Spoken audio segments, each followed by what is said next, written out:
नमस्कार दोस्तों, पूजा की आवाज़ चैनल में आपका स्वागत है।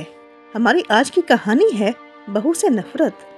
मम्मी, मैं कह रहा हूँ ना कि मैं रेखा से ही शादी करूँगा, अन्यथा मैं जिंदगी भर कंवारा रह जाऊँगा और ये मेरा अंतिम निर्णय है।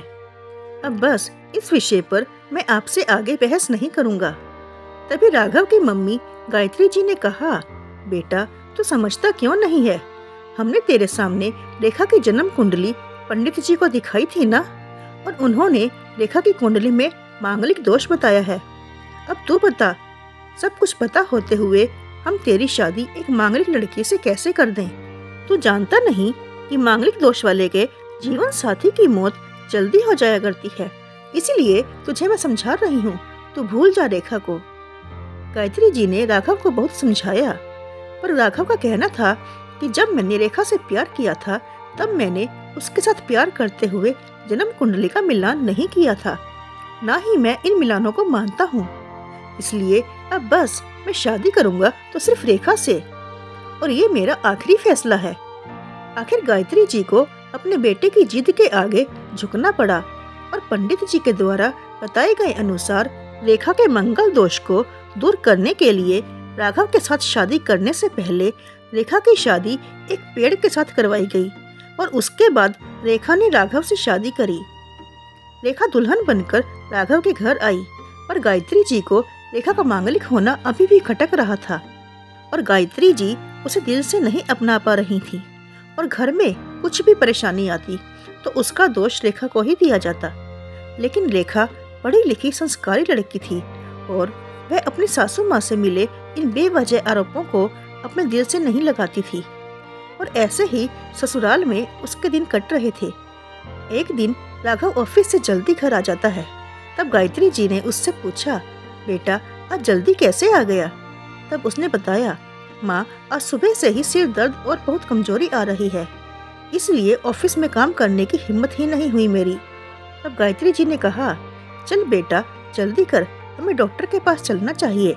तब राघव और गायत्री जी डॉक्टर को दिखाने गए। डॉक्टर को दिखाने के बाद मालूम पड़ा कि राघव को पीलिया हो गया है, और दोनों जैसे ही घर लौटे गायत्री जी ने घर को सिर पर उठा लिया और कहने लगी, जब से यह लड़की हमारे घर में आई है तब से हमारे घर में परेशानी और बीमारियां भी साथ में लेकर आई है। इसके कदम ही अशुभ हैं। अब देखो, इसका मांगलिक दोष हमारे बेटे पर भी असर करने लग गया है। कल को अगर मेरे बेटे को कुछ हो गया तो कौन जिम्मेदार होगा? तभी रेखा ने कहा, मम्मी जी प्लीज, और कितना नीचा दिखाएंगी मुझे? आज तक मैं चुप रही क्योंकि पापा ने यही सिखाया था कि बड़ों के आगे ससुराल में जवाब मत देना, पर आज तो आपने हद ही कर दी है। अगर मैं आज नहीं बोली तो जिंदगी भर खुद को माफ नहीं कर पाऊंगी। मम्मी जी, अगर आप पंडित जी पर भरोसा नहीं करती थी तो उनके कहे अनुसार आपने सारी मांगलिक दोष निवारण की विधि क्यों करवाई? क्यों पहले आपने मेरी शादी पेड़ से करवाई? दोष मेरा मांगलिक होना नहीं है, बल्कि दोष तो मेरा आपकी बहू होना है, क्योंकि इस घर में जाने अनजाने में कुछ भी परेशानी आती है उसको आप मुझसे जोड़ देती हैं, और जब कोई सास अपनी बहू से सिर्फ नफरत कर रही होती है तब ये बहू दोष बहू को नहीं पूरे परिवार को परेशानी में डाल देता है, और इस बहू दोष से मुक्ति भी सिर्फ सास ही दिलवा सकती है। बहू को अपनी बहू माने, उसे दिल से अपनाए, उसे भी सम्मान दे और यह महसूस कराए कि वह भी इस परिवार का एक सदस्य है। नहीं तो बहु दोष मांगलिक दोष से भी ज्यादा पीड़ादायक हो जाता है।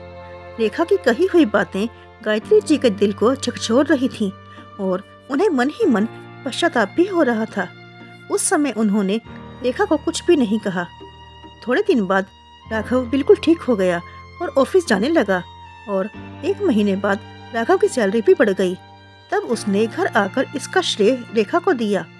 तो गायत्री जी बोली, हाँ सही है बेटा, तू तो सारा श्रेय बहू को ही देगा।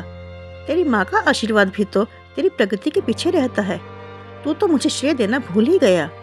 तब राघव ने कहा, माँ इस बार रेखा का मांगलिक दोष मुझ पर और मेरी तरक्की पर नहीं लगा, और माँ जब हम बुरी परेशानियों का श्रेय रेखा को देते हैं तो अच्छे कामों का श्रेय भी तो रेखा को ही देना चाहिए, तो इसलिए आज का सारा श्रेय रेखा को जाता है।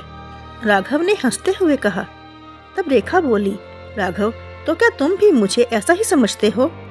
तब राघव ने कहा, नहीं रेखा, बिल्कुल नहीं, बल्कि मैं तो माँ को ये समझाना चाहता हूँ कि सुख दुख हमारे जीवन का हिस्सा है। कभी जीवन में खुशियाँ आती हैं तो कभी गम भी आते हैं।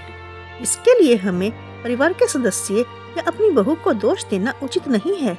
तभी गायत्री जी बोली, बेटा सही कह रहा है तू, और तेरी तरक्की ही बहुत है मुझे इन झूठे दोषों से बाहर निकालने के लिए। आज मैं यह कसम लेती हूँ कि आज के बाद मैं रेखा को किसी बात का दोष नहीं दूंगी। यह सुनकर रेखा आज बहुत खुश थी, क्योंकि आज उसको उसकी सास ने मांगलिक दोष के साथ साथ बहु दोषों से भी मुक्ति दे दी थी। तो दोस्तों, आपको यह कहानी सुनाने का हमारा उद्देश्य यही था कि हमें अंधविश्वास में विश्वास नहीं करना चाहिए। तो दोस्तों, आपको यह कहानी कैसी लगी कमेंट करके जरूर बताएं, और इस वीडियो को लाइक, शेयर और हमारे चैनल को सब्सक्राइब जरूर करें। तो दोस्तों, मिलते हैं अगली कहानी में।